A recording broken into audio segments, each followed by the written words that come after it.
resumo, porque isso aqui é importante. Tá? ESR, resistência em série equivalente. Tá? O que vem a ser isso aqui? Ó? Ele diz lá no manual que para valores acima de 5.000 picofarads, que seria 5 nano, ele mede esse ESR. Vai aparecer lá no ecrã esse ESR. Tá? Outro detalhe, o eletrolítico que tem polaridade ou tântalo não precisa se preocupar com a polaridade. Tanto faz, ele vai ler de qualquer jeito. Tá? Ele não indica a polaridade do eletrolítico e tanto faz colocar de um jeito ou de outro. Agora eu vou ter que falar do ESR, eu acho que eu não tinha comentado. Então, o que acontece, gente? Lá na década de 80 e 90, em que os aparelhos eram muitos aparelhos analógicos, som, TV, o digital estava começando, o computador estava ainda começando, a gente não tinha muito problema.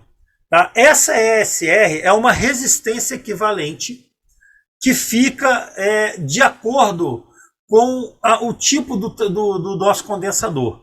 Tá? Ou seja, é uma resistência interna do condensador. Ela é diretamente proporcional à tensão de trabalho. Ou seja, quanto maior o valor da tensão do condensador, maior é a ESR. Tá? Maior é essa resistência. Essa resistência ela é o somatório das resistências internas do condensador. Terminal, dielétrico, o material da placa, a isolação, tudo isso gera uma resistência. Tá? E principalmente para as altas frequências é um problema. Para baixas frequências, nem tanto, mas para altas frequências sim. Tá? Por que eu falo que na década de 80 e 90 a gente não se preocupava com isso?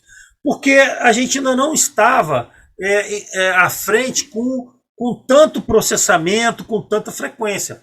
Quando o mundo se digitalizou, o analógico praticamente se digitalizou. Né? A gente não tem muita coisa mais analógica, foi tudo sugado para a era digital. Aí a gente tem fonte chaveada, a gente tem placa-mãe, tem processamento aqui e ali, um monte de osciladores gerando frequências. Aí o problema veio. Tá? Porque para frequências mais altas, para esse circuito fonte chaveada, placa-mãe, esse ESR dá problema. Então muito cuidado, tá? Aqui começa-se a ter um dado novo que a gente tem que medir. Eu coloco esse desenho para facilitar o entendimento aqui, ó.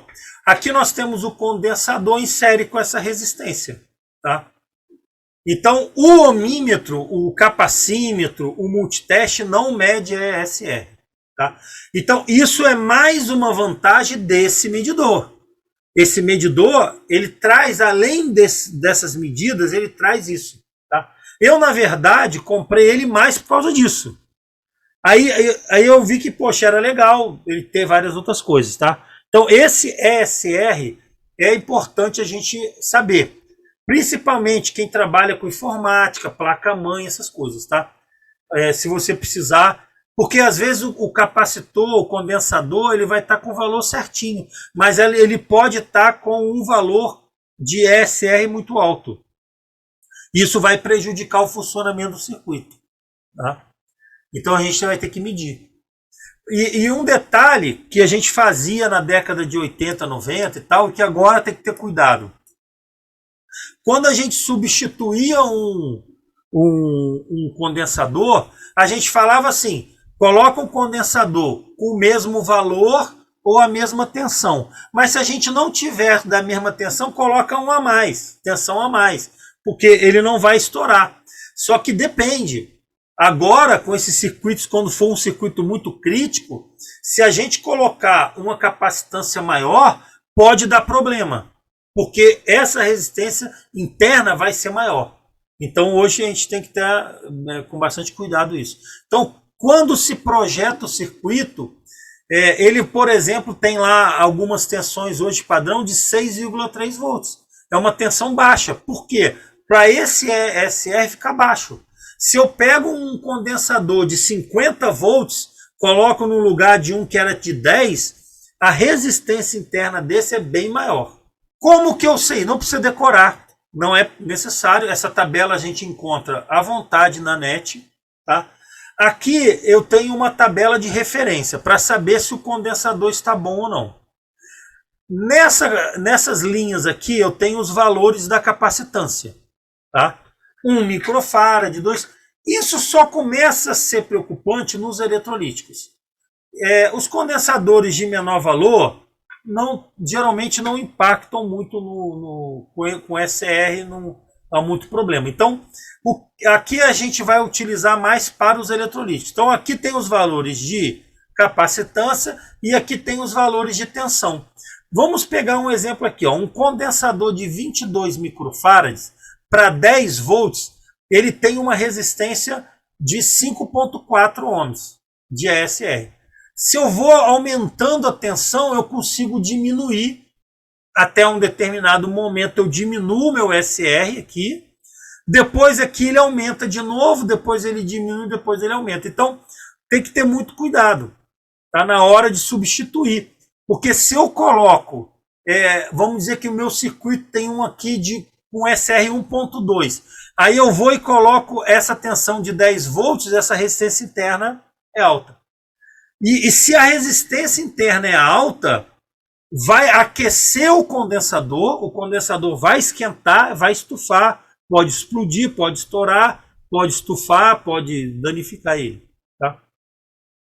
Aqui, por exemplo, já 4,7 microfarads, quando eu aumento a minha tensão, eu vou aumentando meu ESR. Aqui, 450 volts, o ESR vai para 5,65. Aqui já é 3,5, aqui já é 2, então tem que ter... A gente vai sempre, quando for medir, eu vou consultar a tabelinha. Se está dentro... Se o ESR estiver fora, estiver muito alto, pode trocar que está ruim. Mesmo que o valor do componente esteja bom, tá?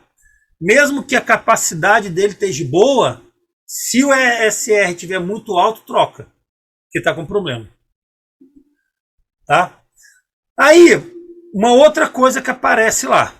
Aí aparece uma outra coisa.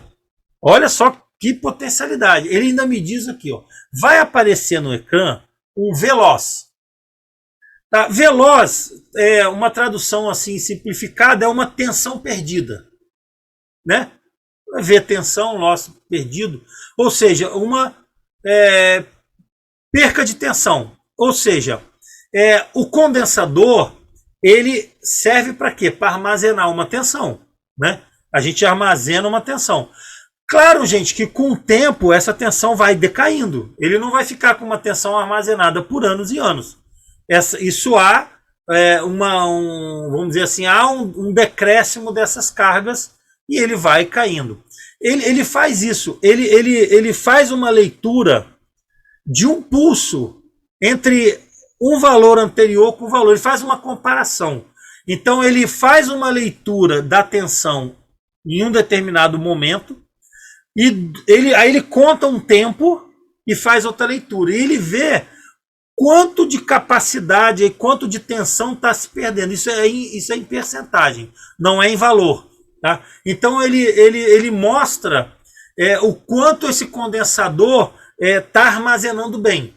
Se eu tiver um veloz muito alto, aí significa que não está muito bom. Ele está perdendo. Porque o que acontece? Um condensador com fuga, o eletrolítico não está bom, o isolamento não está muito bom.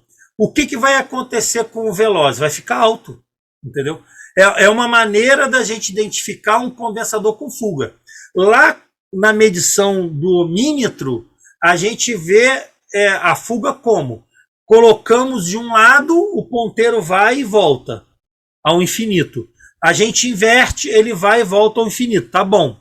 Se ele não voltar ao infinito, ficar marcando um valor, significa que ele está em fuga. Existe uma passagem de corrente no meio do dielétrico lá. Tá?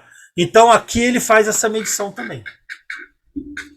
Tá? Isso para capacitores com valor acima de 5.000 picofarads ou 5 nano, tá? Tem que treinar as unidades, ó. Aqui de cabeça já 5.000 picofarads são 5 nanofarads, tá? Ele muda muito a unidade ali, tá? Ele bota pico, bota nano, bota micro, então tem que ficar muito esperto com a unidade. Tá? Então não são todos os condensadores que ele vai trazer isso aqui.